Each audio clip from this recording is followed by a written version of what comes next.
A vessel contains 60 liters of milk, 12 liters of milk taken out from it and replaced by water. Then again from mixture 12 liters are taken out and replaced by water. The ratio of milk and water in the resultant mixture is.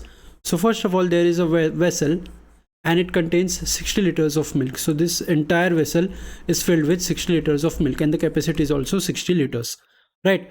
From this 12 liters of milk is taken out from it. So now 12 liters of milk is taken out. So now we are left with 60 minus 12, 48 liters of milk is what we are left with. And replaced by water. So the remaining 12 here will be replaced with water. So we have 12 water and 48 milk here. Total capacity again 60 liters. So in here the ratio of milk is to water will be, milk is 48, water is 12, 12 ones are 12 fours are, so the ratio of milk to water in this vessel is 4:1, right?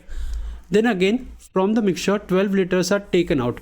Now again from this new mixture 12 liters is again taken out. Now this 12 liters, in this 12 liters the milk and water will also be taken out in the same ratio of 4:1, right?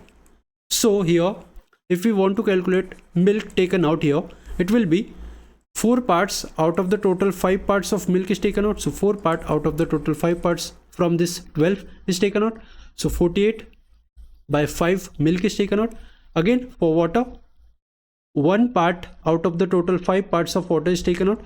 So 1 part of water out of the total 5 part from this 12 is water. So 12 by 5 water is taken out. So now we are left with, so if we were to calculate how much milk and water we are left with, milk was 48. From this 48 by 5 is taken out, so we subtract 48 by 5. Water, we had 12 liters of water. From this 12 by 5 is taken out.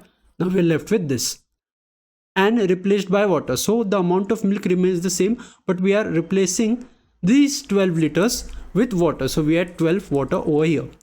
So we have this ratio. Let's and that is what we are asked, right? The ratio of milk and water in the resultant mixture is. So this is the ratio that we are asked with. Let's simplify this. So here let's take LCM as 5. Now 5 into 48 will give me 240 minus 48 is 2.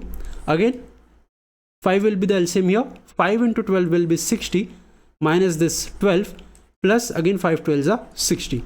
5 gone. 240 minus 48 will be 192 is to 60 plus 60, 120, 120 minus 12 will be 108. Now here let's simplify this. This can be divided by 4. So 4 4s are 16 and 4 8s are 32. 4 2s are 8, 4 7s are 28. This can be further simplified with 3 3 1s are 3, 3 6 are 18, 3 9s are 27. So we get the final ratio which is 16:9. So this is our required answer. Here option A is the correct one.